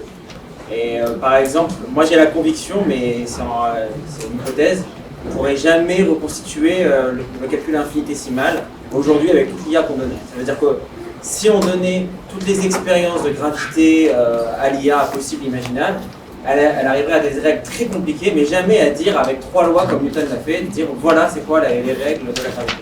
Et est-ce que vous avez une idée des limites donc, du champ de démonstration de l'IA? Je prends celle-ci là. Je vais répondre peut-être d'abord. Ok, je vais lancer tout de suite dans celle-ci qui est clairement mathématique. Jusqu'à tout récemment, les sciences à fort contenu théorique, comme la mathématique ou la physique théorique, n'étaient pas impactées par l'IA. Au contraire, des sciences beaucoup plus expérimentales, chimie ou encore plus la médecine, qui dès le début ont été impactées, dans laquelle on a vu des résultats et de la recherche à la pointe. Tout récemment, les choses ont changé et il y a, effectivement, j'en parlais, vous en parliez, des quantités d'expériences et de démonstrations et d'assistants de preuve, là où auparavant il y avait seulement quelques exemples de preuves assistées par ordinateur, théorème des 4 couleurs, l'empilement des sphères et des choses comme ça. Et la question se pose, quelle est la limite? Il serait très hasardeux de parler de limites possibles, mais pour l'instant, ce que l'IA fait très bien, c'est quand elle a un jeu avec des règles bien délimitées, elle excelle à essayer toutes les combinaisons, tous les coups, que ce soit le jeu de Go, le jeu d'échecs, le jeu de Go, le jeu du Jeopardy, ou le jeu de la preuve mathématique, assembler les différents ingrédients. Au début, avec le jeu d'échecs, elle le faisait de façon assez exhaustive, parce qu'on peut encore faire des grands arbres. Plus tard, avec le jeu de Go, et encore plus avec le jeu de la preuve mathématique, il est obligé de le faire qu'en explorant une toute petite fraction des possibles, et en jouant un ensemble de jeux, d'alternance de coups d'exploratoire et vérificatoire, pour avoir à la fois un raisonnement rigoureux et qui peut s'inspirer de choses existantes et explorer et calculer. Pour l'instant, ce qu'on n'a pas vu du tout une IA faire, c'est trouver un nouveau cadre conceptuel. Vous parlez de Newton, alors il y a Kepler et les 3 lois. D'ailleurs, il est arrivé à ces 3 lois de façon empirique. Et les justifications scientifiques qu'il en donne sont tout à fait hasardeuses. On les qualifierait aujourd'hui d'obscurantistes, vu la vision complètement étrange qu'il avait de ces 3 lois Kepler. Mais Kepler arrive, par l'observation, à détecter les ellipses. Et en fait, ces fameuses 3 lois qu'on apprend encore au lycée. Newton reformule tout ça, il voit un nouveau contexte, il place sa vision des infinitésimaux et c'est un tout nouveau cadre conceptuel. Einstein transforme ça encore et il dit c'est un problème de géométrie finalement. Je vais faire non pas une théorie analytique mais une théorie géométrique de la gravitation et c'est encore un nouveau cadre conceptuel. Aujourd'hui on n'a pas vu encore de cadre conceptuel qui arrive. Et peut-être que justement il y a une limitation fondamentale. C'est pas forcément impossible à l'IA, mais c'est beaucoup plus dur. Pourquoi? Un nouveau cadre conceptuel, que ce soit le cadre de Newton ou celui d'Einstein, c'est pas juste une variation sur les équations, c'est pas juste une nouvelle preuve, c'est une nouvelle façon de poser, voire de sentir le problème. Quand Einstein dit c'est pas des forces, c'est une question géométrique. C'est comme s'il repositionne un tout nouveau champ. Non seulement de la connaissance, mais une façon de sentir le problème, une intuition. Il dit d'ailleurs, Einstein, il raisonnait beaucoup en expérience de pensée, et il s'est dit, le début de ma réflexion, ça a été quelqu'un qui tombe dans son propre référentiel, ne se rend pas compte qu'il est en train de tomber, et il n'y a pas de moyen pour lui de distinguer s'il est attiré par quelque chose ou s'il est juste sans aucun mouvement. Et il s'est dit, il va y avoir une façon de raisonner là-dessus, et de fil en aiguille, il est arrivé à cette géométrisation de la gravitation. Au début, c'est passé par cette expérience sensible en se mettant à la place de quelqu'un qui tombe. Et je pense que dans bien des cas, même dans notre façon d'aborder une théorie mathématique, on le ressent. Et on se met, c'est le grand travail du mathématicien, c'est pas juste de savoir les résultats, c'est développer son intuition, un mélange aller-retour entre un concept, une représentation et des calculs, dans lesquels les analogies vont se trouver parfois du côté militaire, où on se demande de quel côté on prend d'assaut le problème, parfois du côté de la géographie, où on se demande quels sont les ponts, les vallées, les déserts, etc. Mais dans quelque chose qui vient être incarné. Et tout ça nous rappelle différence fondamentale entre une IA, que ce soit une IA qui démontre, ou une IA qui parle, et un humain qui démontre, un humain qui parle.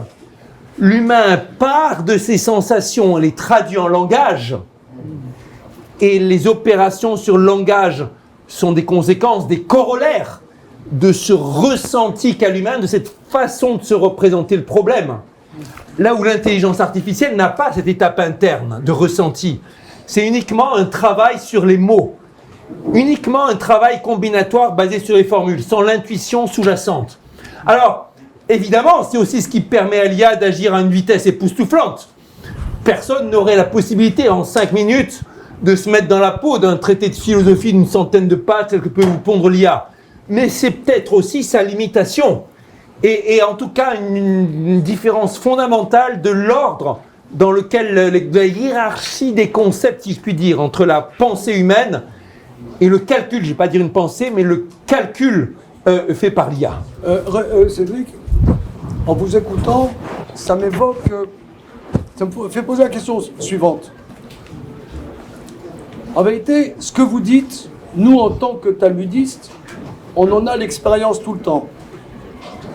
Mais lorsque vous allez dans un milieu, je dirais, là j'ai l'impression que vous travaillez à domicile, qu'on est dans le milieu juif, on vit ça, on vit que notre intelligence est incarnée, un talmudiste a une vie de famille, et sa vie de famille est le terreau avec lequel qui nourrit sa réflexion théorique.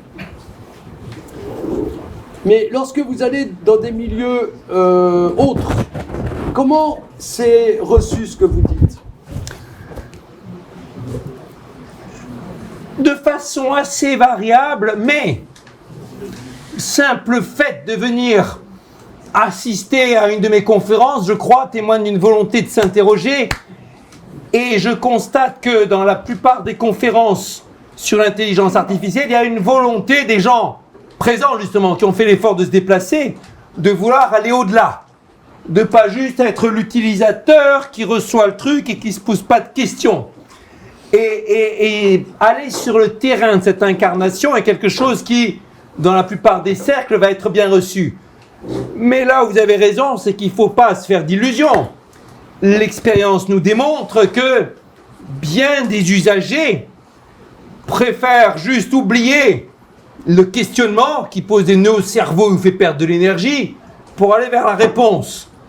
Et grand bien leur face, ils ont le droit, de la même façon que les opinions politiques, etc., tant qu'elles sont sincères. Avec une nuance, cependant, pour ceux dont c'est le métier de se questionner, qui s'appelle les étudiants. Nos élèves, nos étudiants. Et c'est là, aujourd'hui, si l'IA remet bien des choses en question dans nos usages, elle pose des questions majeures et des questions problématiques majeures au niveau de l'enseignement. Là où la frénésie immédiate d'usage a été dans le fait de faire rédiger les dissertations par les IA ou de frauder. Il n'y a pas longtemps, j'avais une discussion avec un de mes collègues algériens qui me disait « on est bien embêtés ». On voit qu'il y a des petits malins qui viennent vendre des oreillettes Bluetooth indétectables à la sortie des centres d'examen. On voit que c'est devenu impossible de faire confiance à qui que ce soit dans les sujets écrits. Et à peu de temps de là, je voyais l'anecdote de ce prof de collège qui s'est dit Ah, mes élèves, ils ont vachement progressé. Faisons une petite expérience.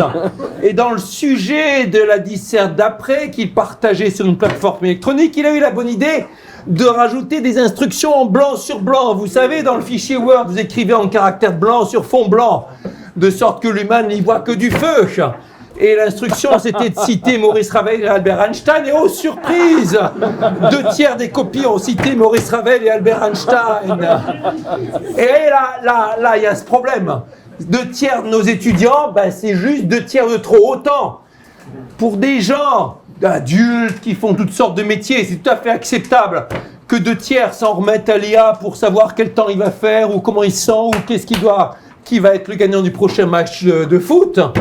Autant pour un étudiant, par définition, son boulot, c'est de se questionner, de se triturer. L'étude doit le transformer en quelqu'un de nouveau, quelqu'un qui a progressé de par cette constante bataille avec l'interrogation même. Et là, nous avons un vrai sujet.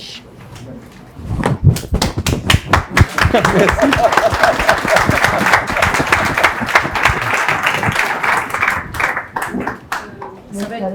Non, je vais pas me le je suis littéraire, moi je suis juriste. Donc fort. Madame est littéraire et juriste. Voilà, donc je suis pas du tout dans les maths, mais j'ai une question sur l'estimation des risques. Donc l'avenir incertain, c'est un rejoint. Alors, l'estimation des risques, oui. Et donc l'avenir incertain, puisque un risque, c'est une forme de probabilité, donc c'est incertain. Oui. C'est un petit raisonnement à moi. Alors j'ai lu un article et j'ai vu une conférence sur l'IA qui expliquait qu'une IA argentique était sortie de son protocole de confinement pour aller créer de la crypto-monnaie. Et que ça posait des véritables problèmes qui n'étaient pas résolus à ce jour, et également en matière d'anticipation de risques, et donc de résolution de certains risques par anticipation. C'est ma question. Alors, d'abord, il y a quelque chose à bien savoir. Comme il y a des gens dont c'est le business de faire le buzz autour de l'IA, dont c'est le buzz autour de l'IA, on retrouve sans arrêt tous les jours des nouvelles qui, sans être vraiment fausses, sans être ce qu'on appelle des fake news ou des infos, si vous voulez, sont écrites de façon tendancieuse.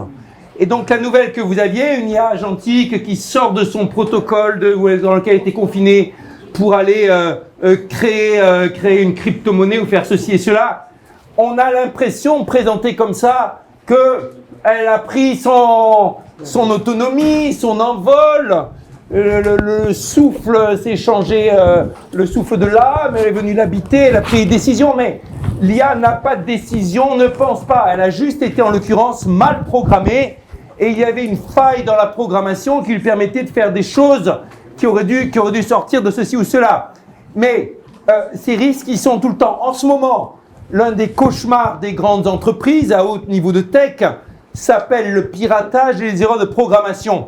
Et s'il y a eu autant de bazar et de buzz autour de Mythos, de Anthropic et de sa façon de détecter, et si le président Trump a dit ça c'est que pour les Américains et ainsi de suite, c'est parce que ces programmes perfectionnés sont capables de détecter avec une grande inventivité des failles, y compris des failles, comme on dit, zero day, des failles présentes dès le début du logiciel sur des programmes qui ont 10 ans d'âge, et sur lesquels on a construit, réutilisé, réutilisé, qu'il n'est plus question de réparer parce qu'il y a tellement d'autres protocoles qui s'appuient dessus que tout pourrait s'écrouler, ou qui sont juste même plus maintenus par les entreprises. Elles sont passées à autre chose, elles ont arrêté le service sur tel ou tel truc. Bon, voyez comme c'est redoutable. Et le monde est plein de ces failles. Plus on confie de tâches à l'algorithmique, plus on a de risques d'avoir justement des problèmes, des bugs, des écroulements, des choses comme ça. Ça peut être, c'est un monde fascinant, je dirais même, la façon dont un domaine, une fois qu'il est algorithmisé, peut se retrouver soumis à plein de choses. Vous parlez des risques, et du côté des risques, on pense aux assurances, on pense à la finance, on pense à la bourse. Je vous recommande vivement les ouvrages d'Alexandre Laumonier sur la numérisation de la bourse, de la finance en général. Des ouvrages qui s'appellent 6, 5 et 4, un monde complètement dingo, dans lequel des ordres sont donnés à l'échelle de la milliseconde, dans lequel des entreprises s'écroulent en une fraction de seconde, dans lequel le fameux flash crash, les 6 mai 2010, on l'enseigne dans les écoles de finance algorithmique. Vous avez en quelques minutes la bourse mondiale qui perd 10% de sa valeur, sans qu'on comprenne à ce jour complètement pourquoi. Il y a encore débat pour savoir exactement pourquoi ça s'est produit. Puis la valeur qui revient dans les heures qui suivent, et là encore, il y a débat encore parmi les experts pour savoir. Bon.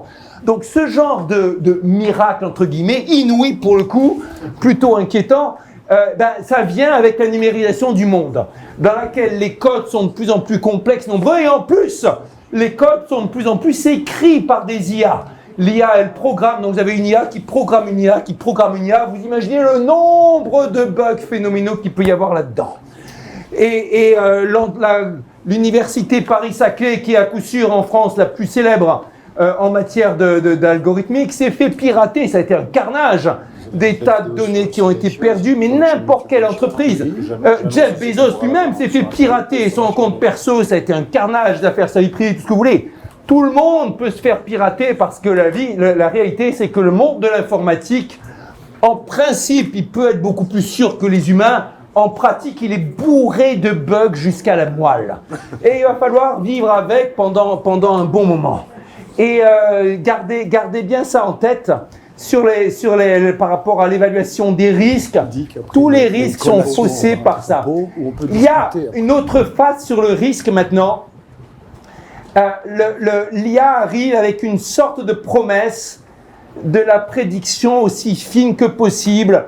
Et on vous parle aussi de diagnostic personnalisé, de prévention de risque, etc., etc. Le risque fait partie de l'humanité et de la vie. On parlait tout à l'heure de l'infini. Il y a les deux grands mystères en mathématiques sont l'infini et la probabilité. Deux choses sur lesquelles il y a des océans, des abîmes de mystères. Et le fait d'avoir une incertitude sur la vie qu'on va mener est quelque chose de fondamental aussi dans l'humanité. La solidarité vient forcément avec une notion de partage du risque. L'assurance, c'est rien d'autre que la mise en commun de risques. Et c'est ça qui lie les individus les uns aux autres. Un monde dans lequel on aurait tous nos risques calculés précisément et nos risques capitalisés au niveau individuel serait un monde justement dans lequel il serait de désolidarité, un monde d'individualisme. Et la notion de risque est quelque chose avec quoi il faut vivre, sachant en apprécier les bons côtés et en ayant bien conscience que l'algorithmisation parfois va en rajouter là où on n'aurait pas forcément envie qu'ils viennent et de façon phénoménale. Pas le moyen de l'anticiper. Vous savez, c'est pas des idiots les gens qui ont programmé les IA, les gens qui les ont théorisés, c'est pas des idiots.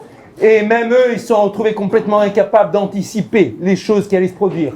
Même le plus intelligent du monde peut jamais maîtriser l'ensemble de sa complexité. Même Einstein n'avait pas prévu certaines des conséquences de sa théorie de la relativité générale, qui a donné naissance à certaines conclusions qui lui semblaient évidemment fausses.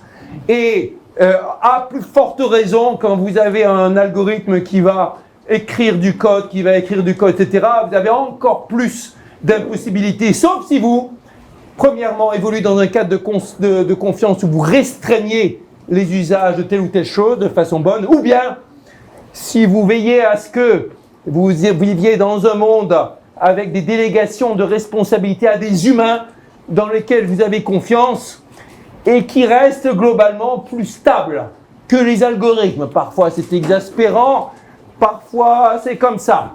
C'est plus difficile de casser un préjugé qu'un atome. C'est une citation erronée d'Einstein, c'est partie de nombreuses citations qu'on attribue à Einstein alors qu'elles n'en sont pas, mais c'est complètement vrai. Et parfois, c'est très, très pénible, surtout quand vous êtes en politique, de voir à quel point les idées humaines peuvent avoir la vie dure, là où la science évolue très très vite. Parfois, vous êtes bien content de pouvoir vous appuyer sur des humains prévisibles quand il s'agit de régler d'éviter les catastrophes que peuvent provoquer des algorithmes imprévisibles. Voilà. Alors, on va s'arrêter là. Il y a une collation qui nous attend en bas. Je voudrais remercier d'abord les yeshivas des étudiants d'avoir organisé cette rencontre que j'ai trouvée passionnante. Je voudrais particulièrement vous remercier, Cédric Villani, parce que